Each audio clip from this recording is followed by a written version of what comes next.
आज हम रुधिर के बारे में बताएंगे। रुधिर हमारे शरीर में रुधिर नसों में रुधिर का परिवहन दिखा रही है। ये किस प्रकार परिवहन करता है, ये सेल्स कैसे परिवहन करती हैं।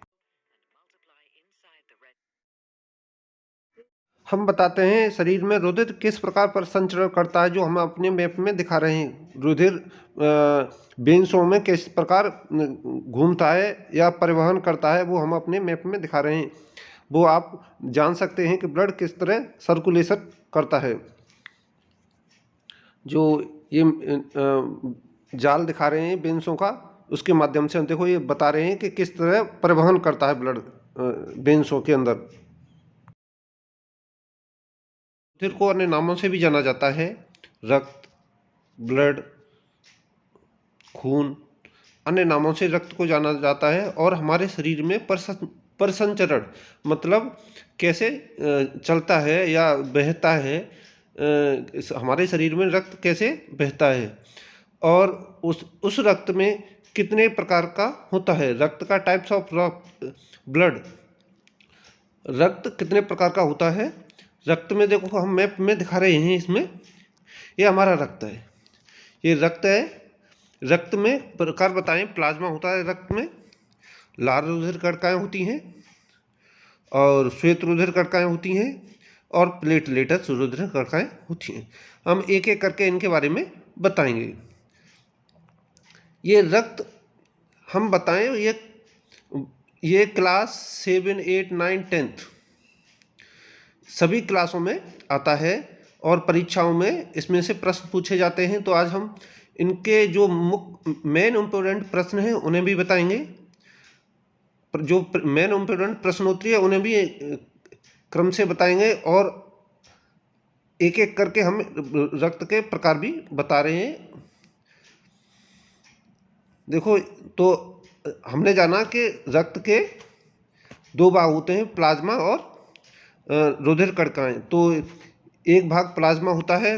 रुधिर कणिकाएं 3 प्रकार की होती हैं। लाल रक्त कणिकाएं जिन्हें आरबीसी कहते हैं, श्वेत रुधिर कणिकाएं इन्हें डब्ल्यूबीसी कहते हैं और प्लेटलेट्स रुधिर कणिकाएं इन्हें प्लेटलेट्स रुधिर कणिकाएं कहते हैं। तो हम थोड़े से दूसरे मैप में भी दिखा देते हैं।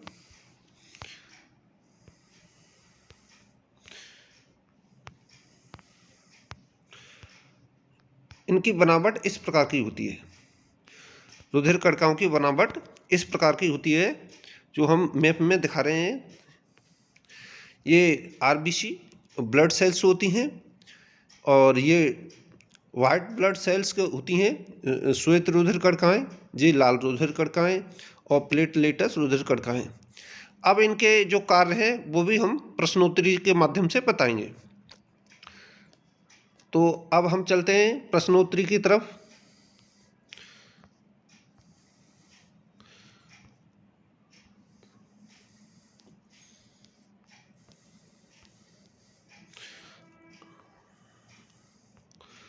अब दिखाते हैं एक एक करके इन रुधिर कणिकाएं के बारे में।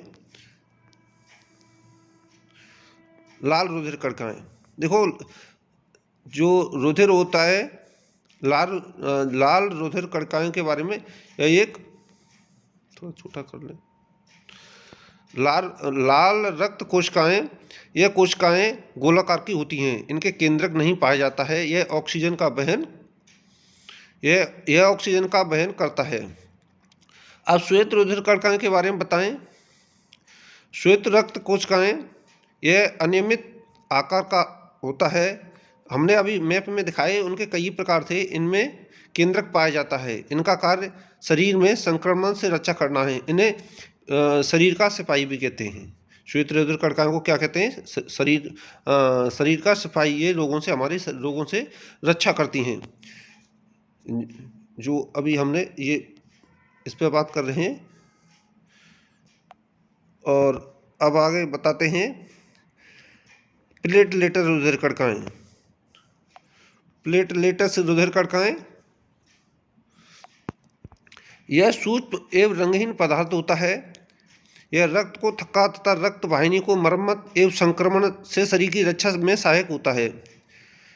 ये हमारे जो रक्त का थक्का जमता है उसमें सहायता करता है, और जो रक्त वाहिनियाँ होती हैं, जो रक्त वाहिनियाँ, जैसे हम इन्हें वेन्स भी कहते हैं, नस भी कहते हैं, उनकी मरम्मत में सहायता करते हैं। अब हम बात करते हैं आगे, ये हमारा है भ्रूण। रक्त में भ्रूण में रक्त का निर्माण यकृत और प्लीहा में होता है। जो हमारा रक्त है वो या तो अस्थि मज्जा या यकृत में उसका निर्माण होता है। जो ब्लड होता है हमारे शरीर में, जो वृद्धि होती है उसकी यकृत या प्लीहा में होती है। प्लीहा को आरबीसी का कब्रिस्तान कहते हैं, सॉरी, यकृत में तो वृद्धि होती है वो अस्थि मज्जा में, ये, और प्लीहा में उसको कब्रिस्तान कहते हैं, उसे खत्म हो जाता है, क्योंकि यह आरबीसी का निपटारा करता है। जो प्लीहा है वो आरबीसी का निपटारा करता है। अब इनके बारे में आगे बताते हैं।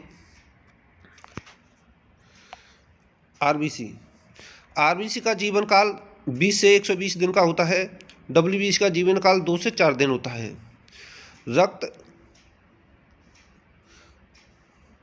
रक्त में हीमोग्लोबिन होता है, जिसमें हिम नामक रंजक होता है, जिसके कारण ब्लड का रंग लाल होता है।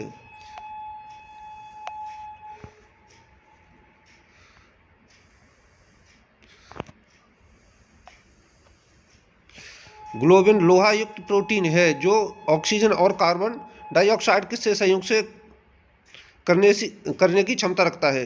जो ग्लोबिन लोह युक्त प्रोटीन है जो ऑक्सीजन तथा कार्बन डाइऑक्साइड से संयुक्त करने की क्षमता रखता है। ठीक है, अब आप आगे चलते हैं इस पे अगले आरबीसी का मुख्य कार्य। आरबीसी का मुख्य कार्य होता है शरीर में हर कोशिकाओं में ऑक्सीजन पहुंचाना। रेड ब्लड सेल्स होती हैं, उनका कार्य होता है शरीर में ऑक्सीजन का प्रत्येक अंग तक पहुंचाना और कार्बन डाइऑक्साइड को वापस लाना। ये फेफड़ों तक पहुंचाने का कार्य ऑक्सीजन का, कार्बन डाइऑक्साइड लाने का रक्त का ही होता है। हीमोग्लोबिन की मात्रा कम होने की पर रक्त क्षीणता रोग हो जाता है। रक्त क्षीणता उसे एनीमिया रोग भी कहते हैं, रक्त अल्पता। अगर हीमोग्लोबिन की कमी हो जाएगी तो रक्त अल्पता नामक रोग हो जाता है, जिसे एनीमिया कहते हैं। जिसे फार्मिक एसिड गोली होती है, उसे खाकर उसे दूर किया जाता है। ये रोग महिलाओं में कुछ अधिक होता है। आरबीसी की संख्या हीमोसाइटोमीटर से ज्ञात होती है। डब्ल्यूबीसी का कार्य शरीर ये है, हम बता रहे हैं ये वाला। आरबीसी की संख्या हीमोसाइटोमीटर से ज्ञात होती है, और डब्ल्यूबीसी का मुख्य कार्य शरीर में रोगों का संक्रमण से बचाता है। वो हम पहले ही बता चुके हैं, शरीर में रोगों से रक्षा करता है आरबीसी, सॉरी डब्ल्यूबीसी। आरबीसी और डब्ल्यूबीसी का अनुपात 600:1 होता है। आरबीसी की संख्या काफ़ी अधिक होती है, और वाइट ब्लड सेल्स की संख्या, मतलब श्वेत रोधित कणिकाओं की संख्या कम होती है।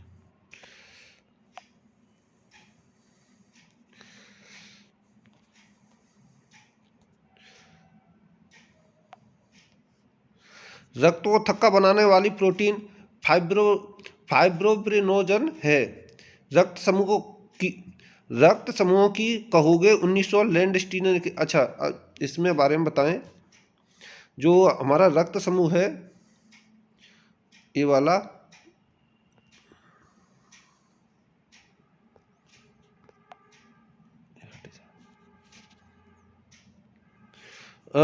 इसकी खोज, रक्त समूह की खोज लैंडस्टीनर नामक वैज्ञानिक ने की थी। और एंटीजन दो प्रकार के होते हैं, एंटीजन ए और एंटीजन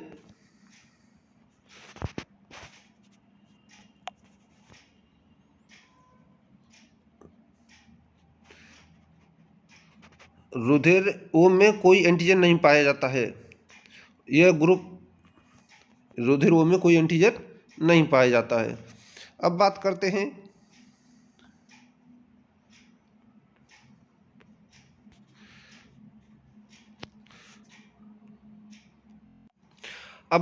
हैं रक्त एक संयोजी ऊतक होता है, रक्त होता है वो एक संयोजी ऊतक होता है। इसमें प्रश्न बनते हैं, रक्त कैसा ऊतक है? एक रक्त एक संयोजी ऊतक है। ये इसमें अगला भी, इसमें भी प्रश्न बनते हैं, जैसे कि रक्त का पीएच कितना होता है? रक्त का जो पीएच है वो कितना होता है? रक्त का पीएच 7.4 अर्थात क्षारीय होता है। ये प्रश्न बहुत पेपर में प्रश्न में पूछा जाता है, परीक्षा में आता है कि रक्त का पीएच कितना होता है। और मानव ये भी क्षारीय पूछा जाता है, अम्लीय होता है या क्षारीय होता है रक्त, ये भी इसमें भी प्रश्न बनता है। मानव शरीर में रक्त शरीर के भार का लगभग 7% होता है। तो मानव शरीर में रक्त शरीर के भार का लगभग 7% होता है। एक वयस्क मनुष्य में कितना रक्त पाया जाता है? ये भी प्रश्न पूछा जाता है। ये वाला 5 से 6 लीटर रक्त पाया जाता है। और ये ब्लड बैंक में ब्लड में 4 डिग्री सेल्सियस पर रखा जाता है और 1 यूनिट 350 मिली रक्त होता है। जैसे इसमें बताया गया है कि एक जो ब्लड बैंक होती है, जिससे हम रक्त को रखते हैं, वो 4 डिग्री सेंटीग्रेड पर रखते हैं। एक पाउच होता है रक्त का, वो 350 मिली रक्त का पाया जाता है ब्लड बैंक में। जब लेने जाते हैं तो रक्त का जो पाउच होता है 350 मिली लीटर में पाया जाता है। अब अगले प्रश्न की ओर आते हैं।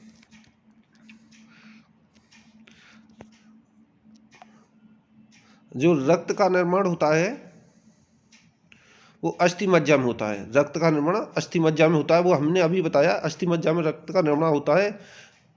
बच्चों में रक्त का निर्माण अस्थिमज्जा तथा प्लीहा तथा यकृत में होता है। प्लीहा कब्रिस्तान भी कहते हैं, प्लीहा को कब्रिस्तान भी कहते हैं, वहाँ नष्ट होता है।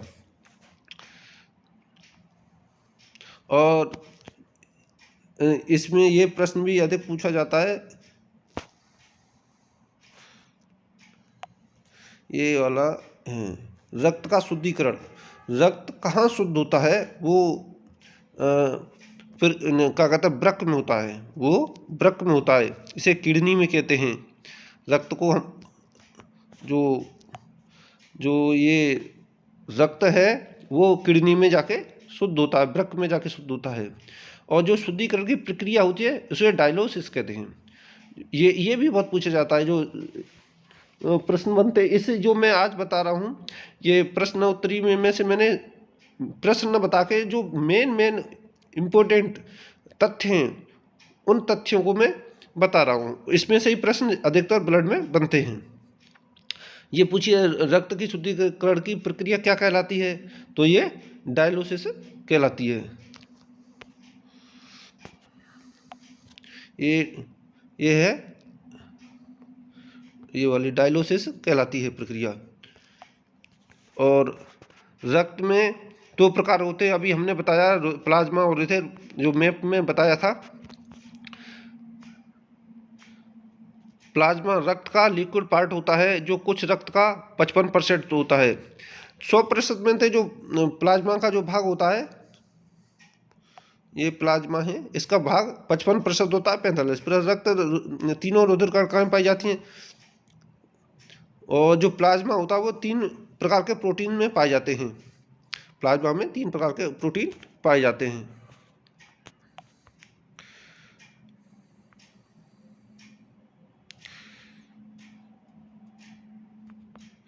तो आज हम इनके बारे में बताए, जो पीछे हम बता चुके हैं कि प्लाज्मा होता है, उनके भी भाग होते हैं, और रक्त के भी 3 भाग होते हैं। आज हम इनके बारे में बताएं, इनमें एंटीबॉडी कैसी पाई जाती है, क्या पाई जाती है। अब हम ब्लड ग्रुप भी बताएंगे। रक्त में कितने प्रकार के ब्लड ग्रुप पाए जाते हैं? ब्लड ग्रुप 4 प्रकार के पाए जाते हैं। जो ब्लड ग्रुप होते हैं वो 4 प्रकार के पाए जाते हैं। ब्लड 4 प्रकार के पाए जाते हैं, वो कौन कौन से होते हैं? A, B, C, O, और ए बी। चार ब्लड ग्रुप होते हैं, तो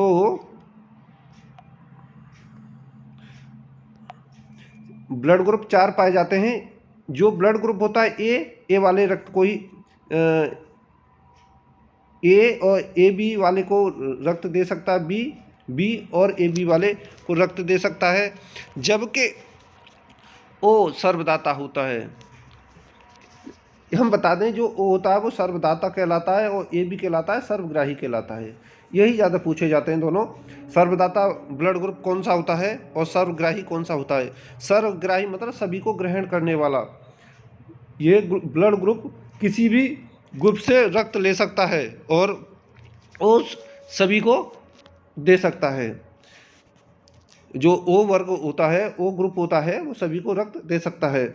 आज हमने ब्लड ग्रुप और रुधिर कणिकाएं रक्त के बारे में विस्तार पूर्वक बताया। तो अगर हमारी वीडियो अच्छी लगे तो हमारी वीडियो को शेयर करें, लाइक करें, और हमारे चैनल पर अगर नए हो आप तो वीडियो को सब्सक्राइब कर लें, जिससे आने वाली वीडियो आपको प्राप्त हो सके। धन्यवाद।